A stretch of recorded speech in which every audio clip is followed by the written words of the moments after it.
Minasan, oiso gashi naka ilashite itadaite arigato gozaimasu. Obviously, we didn't feel we were very effective, especially at the contact area. I think it's a shared responsibility. You know, as a front five, there were many pluses. One of them was in the contact area, where we felt to deal with the contact area. Pretty ineffective there, so we need to improve our efficiencies there.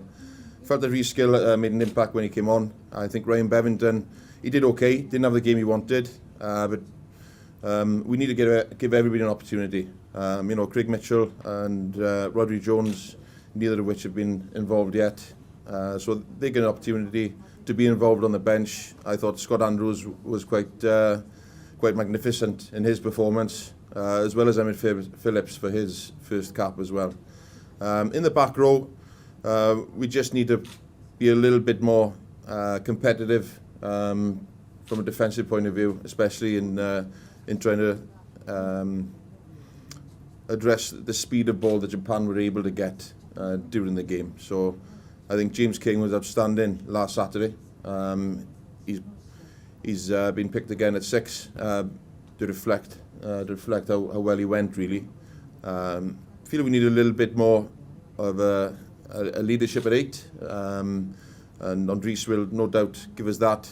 You know, Andries played his first game for a while again on Saturday, and again he was one that made an impact when he came on.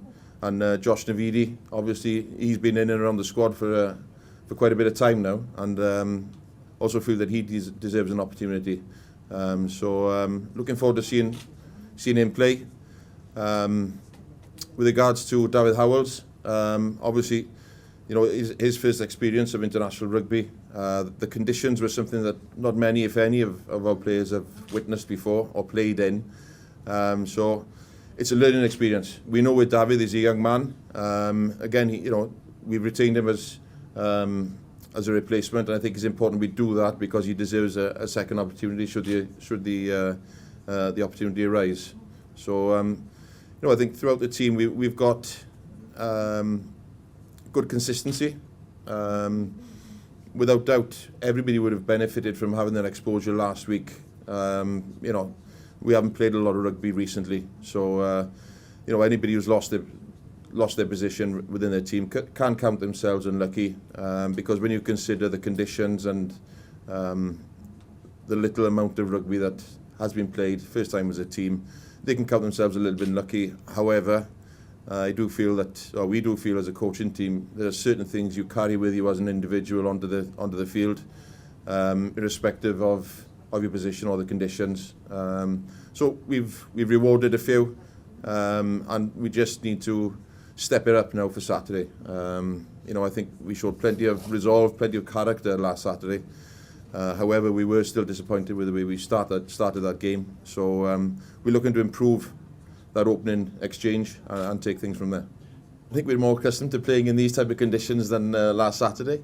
You know, having said that, I mean, you know, Japan have only recently come back from Fiji, where they played in really atrocious conditions, and it didn't really affect their style of play. And again, they were very competitive against a bigger team in Fiji. So we're going to have to be at our best. We're not going to, you know, we can't rely on the weather to dictate which way the game goes. So again, it's getting our own house in order. We need to start better, a bit more accurate, and I'm sure we will do, because you know, we've learned quite a few lessons from last week. Our communication wasn't as great as it could have been. And in fairness to the players, you know, as team leaders, they've raised these issues as well, and have addressed them as well. And that was always the intention of this tour, was to identify team leaders, ask them to step up, take on added responsibility. And I can't speak highly enough of how they've reacted this week. We've come here as a young group of men, both from a management point of view and, well, not everybody from a young point of view, but from a management point of view, everybody has stepped up in some shape or form, considering the amount of backroom staff have travelled with the Lions. So on and off the field, it's been a great learning curve. It's been an enjoyable one, but we need to finish on a high. We need to finish with a good quality performance, you know. Otherwise, it'd be too much left unsaid really from our point of view.